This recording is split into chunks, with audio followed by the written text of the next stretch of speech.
guys receive anybody that is calling you, emailing you, or anything like that trying to do business with you in your specific purchasing category, you can always send them to pgsupplier.com.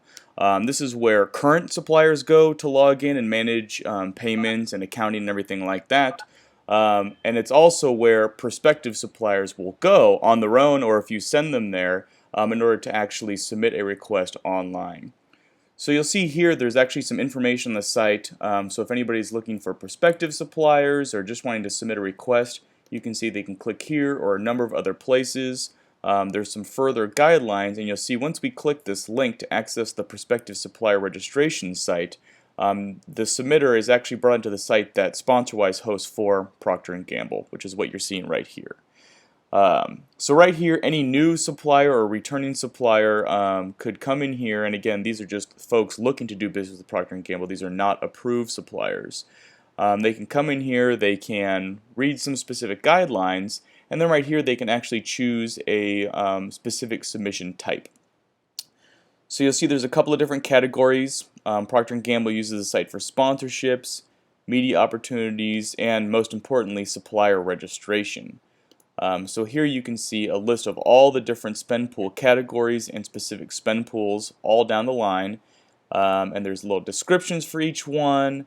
As well, you'll see some are handled globally and some are handled regionally, and you'll see that if I choose ESO and then want to submit to let's say Western Europe, what happens as a prospective supplier is they just fill out a couple of pages of information, just basic overview of what their company is, the products or services they provide, and any other further details. They submit the request, and this one will be routed directly to the ESO Western Europe mailbox for the proper Procter & Gamble spend pool manager to manage those requests. So that's pretty much it in terms of what prospective suppliers go to. So again, the main use for Procter & Gamble is just a place to send anybody looking to do business with Procter & Gamble to.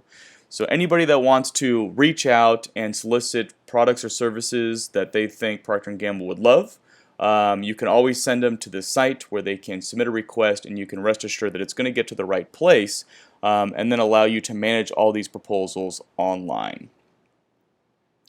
So please, if anybody has any questions, please feel free to jump on in, speak up, ask any questions that you may have, and I'll be able to answer them.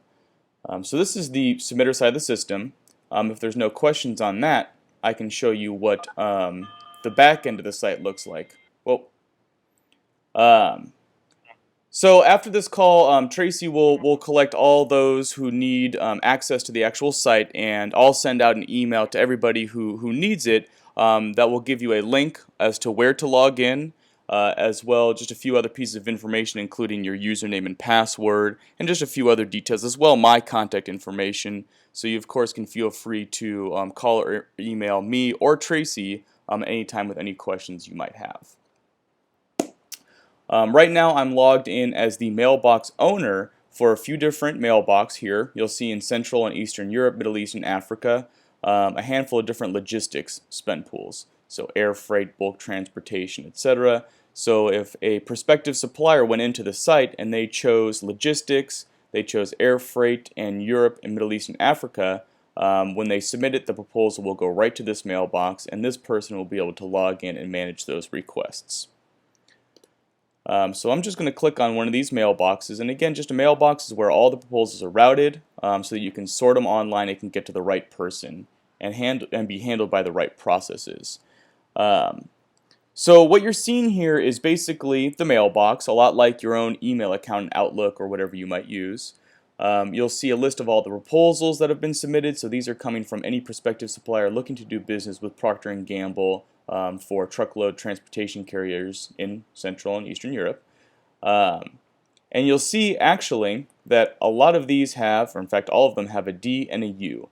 So a lot of mailbox managers at Procter & Gamble use the site specifically just to send prospective suppliers to get the request to the right person, but a lot of mailboxes are set up to auto-decline all proposals automatically.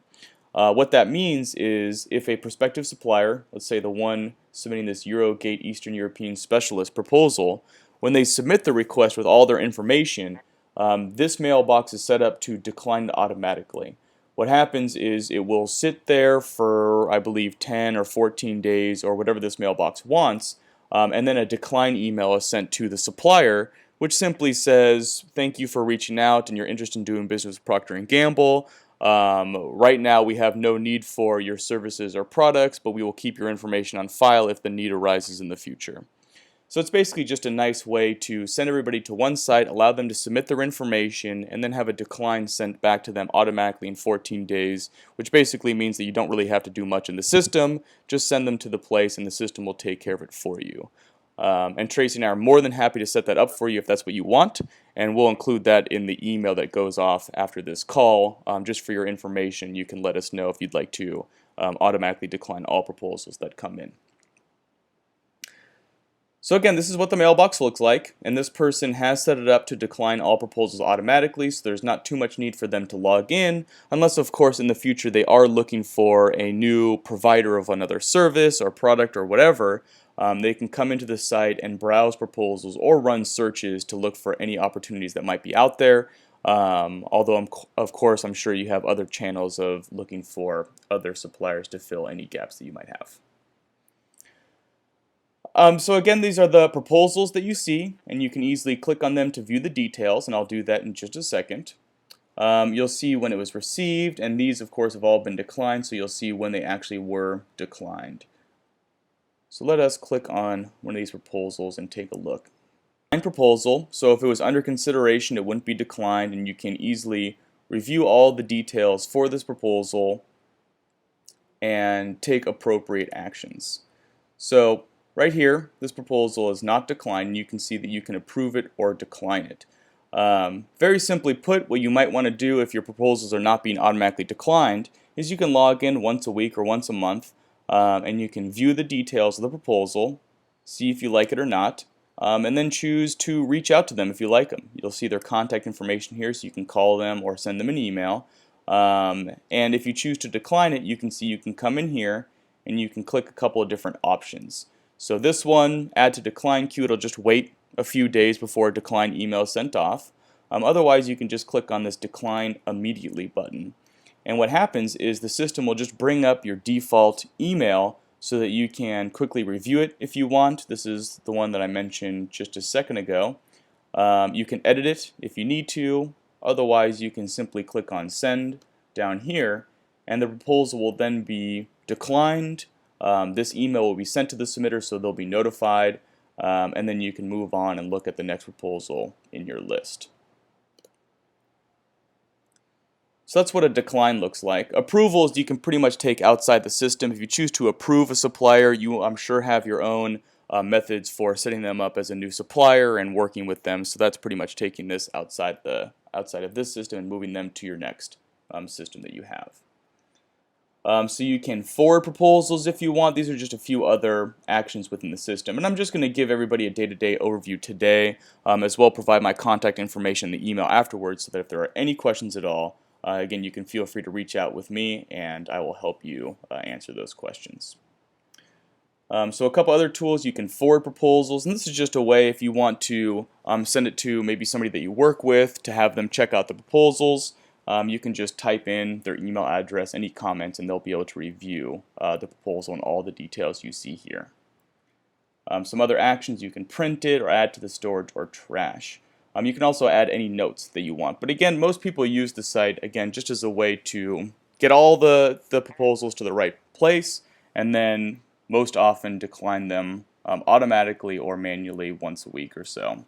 Also, every week, all the mailbox managers receive on Tuesday mornings a weekly email just letting you know what's going on in your mailbox. So you might have a mailbox that doesn't get that many proposals, and that of course is fine.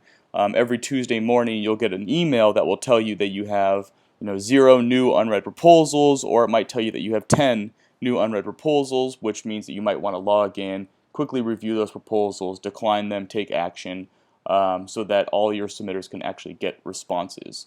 Again, the majority of the users of the system want to just send the proposals to the right place, get declines out, because it's very important to actually get responses back to these submitters so that you kind of close the loop and they're not reaching out to anybody else at Procter & Gamble.